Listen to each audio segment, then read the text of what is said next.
Radio Publique Africaine.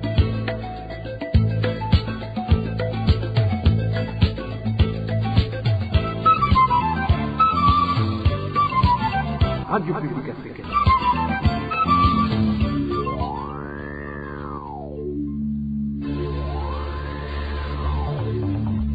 C'est le moment de suivre le journal parlé en français. À la présentation, Onésime Douchimakité.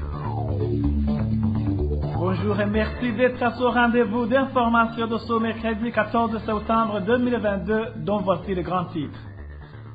9 députés, dont 6 du parti au pouvoir, ont été approuvés par l'Assemblée nationale ce mercredi pour représenter le Burundi à l'Assemblée législative de la communauté est-africaine EALA. Le président du parti sénégalais Agathon Rwasa regrette que la loi ait été violée vu la façon dont cette séance a été organisée. Au sommet également, le gouvernement du Burundi serait en train de confisquer les paysans de la plaine de Limbo pour mettre dans la rue les familles qui les exploitaient pendant plusieurs années pour les attribuer aux membres du parti au pouvoir. Vous allez écouter au cours de cette édition l'ancien vice-président de la République du Burundi, Frédéric Bamvuginyuvi. Enfin, nous parlerons des conséquences liées à la pénurie du carburant qui continue à se manifester à travers le pays du jour au lendemain. Voilà pour le sommet. Je vous le disais en titre, l'Assemblée nationale a approuvé ce mercredi les noms de 9 parlementaires qui représenteront le Burundi à l'Assemblée législative de la communauté africaine. Parmi eux, 6 sont issus du parti au pouvoir au sein du FDD. C'est notamment Joseph Nakiltimana, Gabriel Nsezerana, Victor Wurikukiye, Jean-Marie Murigwa, Saïdi Kiweya et Momamo Karegwa. Au sein du parti CNR, c'est le nom de Kassi Kezimana qui a été approuvé. Le parti PRONA sera représenté par Olivier Nkurunziza. Gorette Bigirimana représente les territoires sur la liste des parlementaires qui représenteront le Burundi à l'Assemblée législative de la communauté est-africaine. Il faut signaler que les députés ont été informés de cette séance hier soir, sans toutefois les préciser l'ordre du jour. Selon le président du parti sénégalais Agathon Rwasa, la loi a été violée. À l'hémicycle, ça n'a été qu'une affaire de cosmétisme. Avant que la séance ne commence, des tweets circulaient parlant des gens déjà élus. Et les noms qui circulaient dans ce Twitter, ce sont ces noms-là qui ont été confirmés à l'Assemblée nationale. Ceci pour dire que, en réalité, nous cacher la liste signifie beaucoup parce qu'on avait déjà désigné qui serait membre de cette 5e Assemblée de la sous-région. Donc pour nous, si cette députée a eu cette chance d'être là, nous allons interroger le texte et nous ferons ce que nous devons et on communiquera au moment opportun notre position.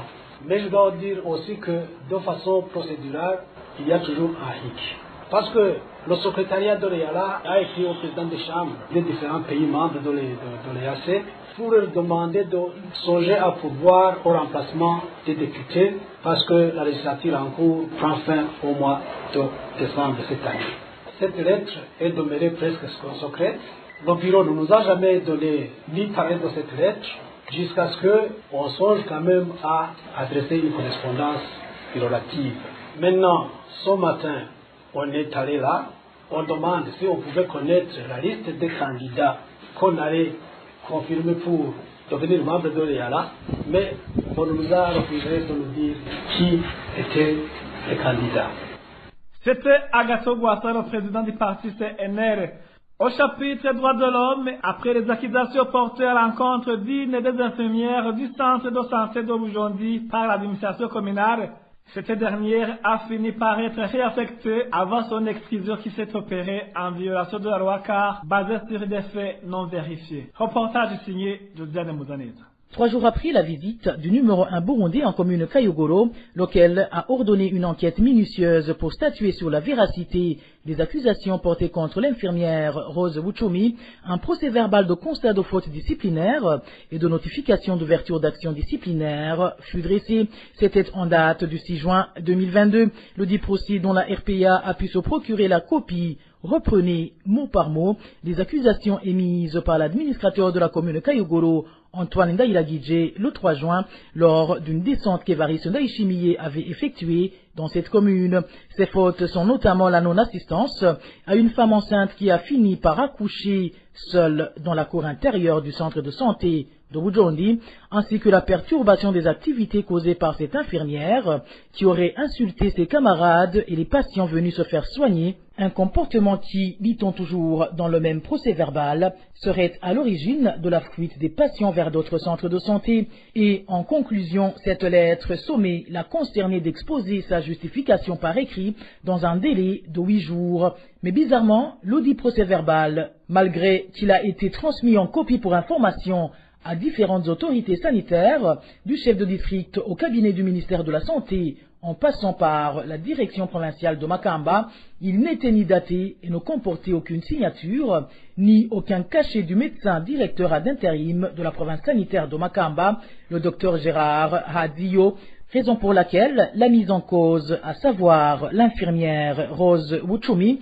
n'y a pas accordé d'attention car l'ayant considéré comme un tract et non comme un document officiel, ce qui n'a pas plu à ses supérieurs, qui n'ont d'ailleurs pas tardé à le lui faire savoir. En effet, avant même que le délai lui accordé pour apporter des éclaircissements aux accusations portées à son encontre ne prenne fin, une lettre ayant pour objet sa réaffectation immédiate lui fut délivrée, signée par le médecin-chef du district sanitaire de Makamba, le docteur Évariste Nyondiko. La dite lettre lui priait de regagner le plus rapidement possible son nouveau poste d'attache situé à l'hôpital de Makamba, ce à quoi il a obtempéré, même si elle considérait qu'elle était victime d'une injustice. Mais son calvaire ne s'est pourtant pas arrêté pour autant, car moins d'un mois après sa réaffectation, plus précisément en date du 11 juillet, une lettre ayant cette fois-ci pour objet la décision de clôture de l'action disciplinaire lui fut adressée par la même personne qui a rédigé son procès-verbal d'ouverture de sanctions disciplinaires, en la personne du docteur Gérard Hadio, médecin directeur ad intérim de la province sanitaire de Makamba. Ce dernier l'accusait de s'être refusé à répondre des accusations portées contre elle, des accusations lui demandées à travers le procès-verbal ci-haut cité, lequel ne comportait ni signature, en plus de ne pas être daté. Pour ce, il lui a été signifié la décision de lui imposer, en guise de sanction disciplinaire, une retenue de 25% de son salaire pour une durée de 15 jours, compte tenu de l'évidence et de la gravité des fautes commises, lit-on toujours dans la même missive, une décision qui n'a pas tardé à être suspendue par la ministre ayant la santé dans ses attributions. Dans une correspondance du 2 août 2022 et s'appuyant toujours sur les dires de l'administrateur Antoine Ndaïra-Guidje, le docteur Sylvine Zeimana a fait savoir que la sanction infligée à l'intéressé ne correspondait pas à la gravité de la faute commise, d'où cette dernière décida d'exclure de ses fonctions et son traitement l'infirmière Rose Wuchumi, et ce pendant une période de 3 mois. Dossier à suivre. Merci à toi, Josiane Mouzaneza. Le gouvernement du Burundi ne devrait pas se précipiter à confisquer les paysanats de la plaine de Limbo pour mettre dans la rue les familles qui est exploitées pendant plusieurs années. C'est en substance la réaction de Frédéric Bambougnyumvira, ancien vice-président de la République du Burundi, consécutivement aux plaintes des citoyens de la zone de Maramvya, commune Mutimbuzi, en province de Bujumbura, qui se sont vus refuser de ne plus exercer aucune activité dans ces paysanats. Ce politique soulève 5 questions qui devraient être bien analysées avant de saisir ses propriétés. Suivez plutôt Frédéric Bambougnyumvira, ancien vice-président de la République du Burundi. Cette problématique des paysanats de la plaine de Limbo, c'est une question qui a été posée, ça fait longtemps, et la population a eu accès à ces paysanats du temps de la colonisation, et puis il y a eu une convoitise de l'État par rapport à ces propriétés. Alors, je soulève 5 problèmes. Le premier problème, c'est que dit la loi? Pratiquement, il avait été dicté une loi qui disait que quelqu'un qui est dans cette propriété devrait y rester. Est-ce que ces propriétaires de ces terres n'auront pas raison, indépendamment que le gouvernement ou les responsables qui veulent s'approprier de ces terres aient raison ou pas? Le deuxième élément, c'est le titre de propriété. Quand quelqu'un a un titre de propriété, la loi dit qu'il doit être indemnisé avant de quitter. Troisième élément, c'est la prescription du trentenaire. Et il est dit que si vous êtes là pendant plus de 30 ans, la propriété vous revient. Et avec la suppression du Bugere Herba, du temps de Bagaza, cet élément devrait aussi entrer en compte. Le quatrième élément, c'est la situation présente de la rareté des terres. Il est aujourd'hui prouvé que le Burundi n'a pas de terres arables et que la population qui vit essentiellement de là où n'aura pas justement où cultiver. Et comme paradoxe, on voit que des responsables du CNDD-FDD accourent partout pour chercher à s'approprier des terrains des populations, soit par force, soit par achat, avec des sommes maudites, parce que quelqu'un qui n'a jamais vu 100 millions, on lui donne 100 millions, il va dire qu'il devient riche, oubliant qu'il est en train de trahir sa famille. Et puis, la question qui suit, qui est collée à la quatrième, c'est une fois que ces populations n'ont plus de propriété foncière, où est-ce qu'elles vont aller? Est-ce que le président de la République ne devrait pas être sensible à cette souffrance qu'éprouve son propre peuple? Et ça devient paradoxal lorsqu'on l'entend dire qu'il est en train de s'occuper des problèmes des populations. Et je suppose qu'il écoute ces plaintes et il devrait quand même apporter des solutions à cette question qui a été posée il y a des jours et qui continue à se poser aujourd'hui. Et il faut une solution définitive pour permettre à ces populations de vivre heureuses comme d'autres. C'était Frédéric Bamvuginyumvira, ancien vice-président de la République du Burundi. Après cette petite transition, nous parlons économie. Les conséquences liées à la pénurie du carburant continuent à se manifester au pays du jour au lendemain.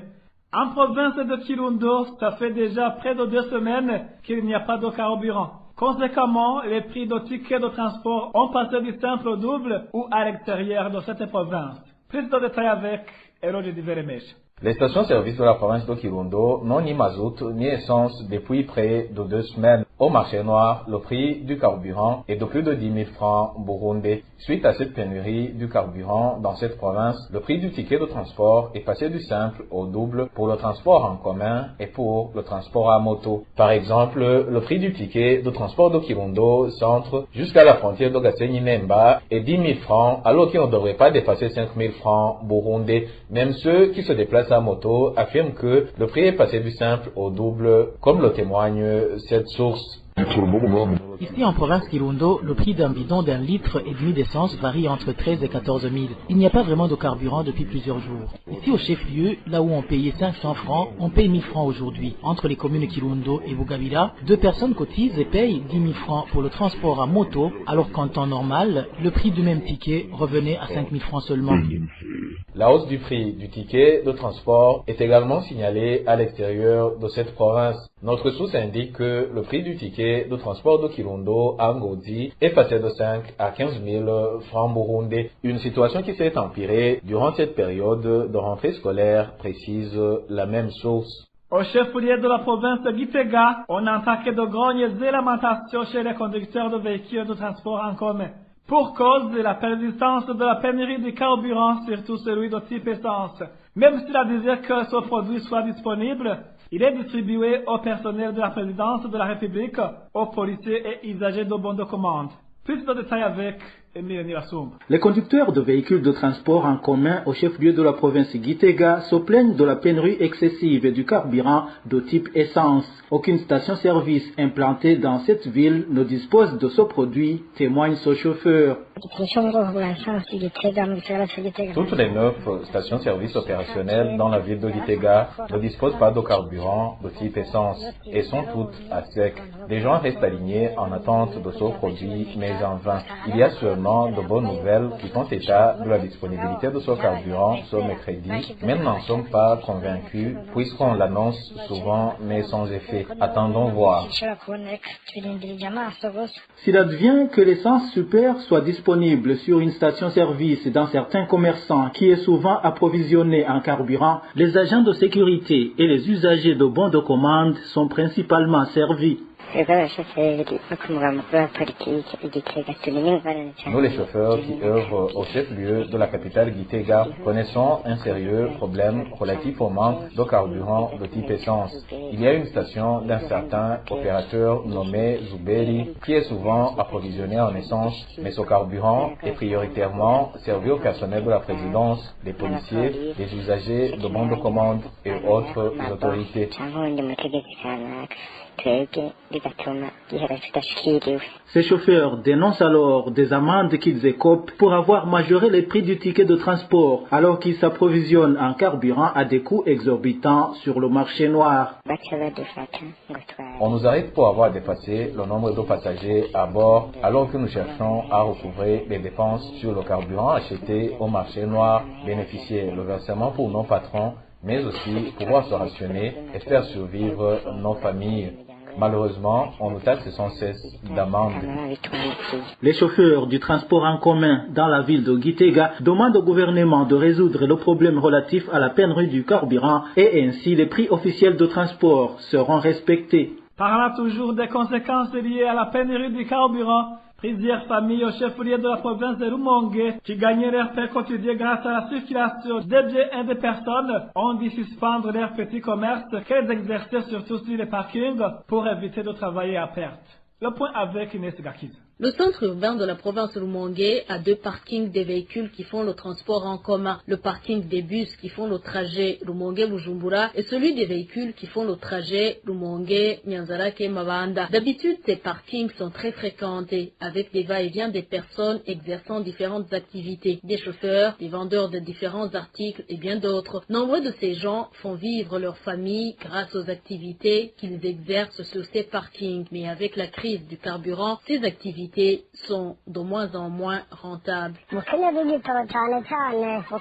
La pénurie du carburant affecte particulièrement les chauffeurs. Ils doivent manger parce qu'ils ont travaillé. Mais hélas, c'est devenu difficile puisqu'on peut passer même 3 jours sans travailler. Imaginez quelqu'un qui passe 3 jours sans travailler alors qu'il a plus de 5 personnes à nourrir. Ce n'est pas facile, tu comprends. Cette pénurie affecte également les vendeurs de ces parkings. Les vendeurs de pain, par exemple, ils ne trouvent plus de clients parce qu'il y a peu de mouvement. Ils sont nombreux, ceux qui en souffrent. Il y a aussi les propriétaires de restaurants, de temps en temps, qui jettent même la nourriture dans des dépotoirs parce qu'ils n'ont pas trouvé de clients.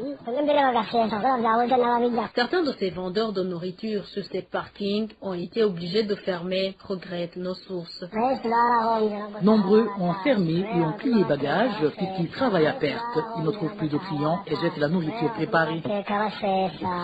La population de Rumongue se sent délaissée. Elle dit apprendre l'approvisionnement du pays en carburant, mais leur province n'est pas servie. Merci à toi aussi, Nesga Kiza. La pénurie du carburant affecte aussi le secteur de l'éducation. En commune et province de Bubanza, le manque de moyens de transport pour se rendre au service suite à la pénurie du carburant est l'un des problèmes majeurs auxquels font face les enseignants. Suite à ce problème, certains enseignants s'absentent souvent au travail, d'autres enregistrent des retards répétitifs, ce qui ne manque pas d'entraîner un impact négatif aux résultats escomptés. Le point avec Eric Nyonzima. La plupart des enseignants de la commune et province de Bubanza ont décidé de se rendre au travail souvent à pied malgré la longue distance qu'ils sont obligés à parcourir. Selon ces enseignants, la pénurie du carburant qui a entraîné la hausse des prix de transport est à l'origine des problèmes auxquels ils sont confrontés, surtout qui n'ont pas de moyens pour payer le transport. Comme conséquence, certains de ces enseignants s'absentent souvent au travail et d'autres se présentent chaque fois en retard. Les conséquences de la pénurie du carburant font que l'enseignant se rend au travail souvent à pied du fait que le prix de transport a été revu à la hausse. La même pénurie est à l'origine des absences répétitives des enseignants. D'autres se présentent au travail souvent en retard sans oublier la fatigue à cause de longs trajets à parcourir. Donc, soit tu acceptes d'arriver en retard ou de t'absenter au travail. Vous comprenez que la situation est grave. Selon toujours ces enseignants de la commune de Bubanza, un trajet de 8 à 10 km est la distance qu'ils sont obligés d'effectuer pour se rendre au travail. Pire encore, parmi ces enseignants, il y a ceux qui doivent faire à peu près 3 heures pour arriver au bureau, témoignent les d'entre eux. Parfois, nous faisons 7 km, 8 ou même 10 à pied. Tout dépend de la distance qui existe entre ton domicile et ton lieu de travail. Même quand tu arrives à trouver un déplacement, le prix de transport a presque triplé. Sur une distance que tu payais 1000 francs par exemple, tu payes aujourd'hui 3000 francs burundais. Vous comprenez que quand tu n'as pas les 3000, tu es obligé de marcher ou encore de t'absenter tout simplement. Tu peux aussi prendre l'initiative de te lever très tôt le matin et faire 3 heures de marche. Ces enseignants de la commune d'Ouanza indiquent que la fatigue qu'ils ressentent souvent après avoir fait ces distances ne leur permet pas de travailler convenablement, ce qui pourra entraîner de mauvais résultats. Parlant toujours de l'éducation, grogne au sein des parents d'élèves de différents établissements de la province de Makamba, supprimés parce qu'ils ne remplissent pas les normes fixées par le gouvernement. Ces citoyens indiquent qu'ils n'ont pas trouvé à temps des places pour la scolarité de leurs enfants, étant donné que les parents et les enseignants ont été informés des établissements agréés à 2 semaines avant la rentrée scolaire. Ces parents indiquent qu'ils vivent actuellement le calvaire, surtout dans cette période de crise liée à la pénurie du carburant. Suivez un des parents d'élèves qui s'est confié à la RPA.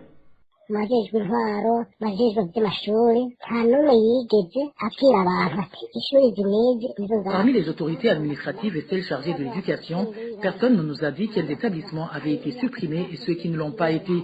Ces informations ont circulé de bouche à oreille. Certains disaient que l'établissement a été supprimé et les autres disaient qu'il ne l'a pas été. Les gens n'ont donc pas de version authentique. Même les enseignants qui prêtaient sur les écoles qui ont été rayés de la liste des établissements agréés se rendent au niveau des directions communales pour savoir où ils vont être affectés. La situation est encore pire pour les élèves, car on oblige ces derniers de passer d'abord au niveau des directions provinciales. Les parents en provenance par exemple de la zone Gatabo en commune Kayogoro sont obligés de parcourir 60 km pour se rendre au chef-lieu de la province Makamba. De plus, le directeur provincial reçoit 200 à 300 personnes et quand il est fatigué, il doit prendre une pause. Cela veut dire qu'étant seul, il ne peut pas recevoir tout le monde. Vous comprenez que le soir, les parents sont obligés de passer la nuit dans des hôtels et de trouver de la nourriture pour eux et leurs enfants, étant donné qu'on exige la présence des élèves. C'est un problème sérieux. Nous aimerions donc demander au gouvernement de nous faciliter la tâche en donnant d'abord des places pour la scolarité des enfants et que les parents remplissent les autres exigences requises par après. Pire encore, la pénurie du carburant complique davantage la situation. Nous sommes obligés de dépenser plus de 50 000 francs burundais pour effectuer toutes ces démarches. C'est pas du tout facile pour les parents de trouver cette somme d'argent. Nous demandons au gouvernement de prendre en main ce problème, car nous ne savons plus sur quel pied danser. Le gouvernement devrait indiquer aux élèves des établissements supprimés où ils vont désormais étudier, afin que ce ne soient pas les parents qui cherchent eux-mêmes des places pour leurs enfants. C'est au gouvernement d'orienter les élèves et les enseignants, car cette politique relève de l'initiative gouvernementale. Ce qui est plus déplorable, c'est le silence radio des autorités administratives et celles chargées de l'enseignement. Quand on demande à l'un de nous orienter, celui-ci nous renvoie à quelqu'un d'autre, ainsi de suite, ou bien ils nous disent d'attendre les instructions qui viennent du sommet. Nous aimerions leur demander de nous éclairer afin que nos enfants ne soient pas victimes de cette politique gouvernementale.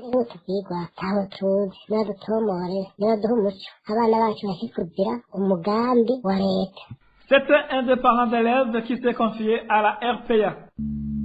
Ainsi prend fait cette édition. Merci de l'avoir suivi. Merci aussi à l'équipe de la rédaction et à l'équipe technique pour leur bonne collaboration. À la présentation, vous étiez avec Onésime Dushimagite. Au revoir.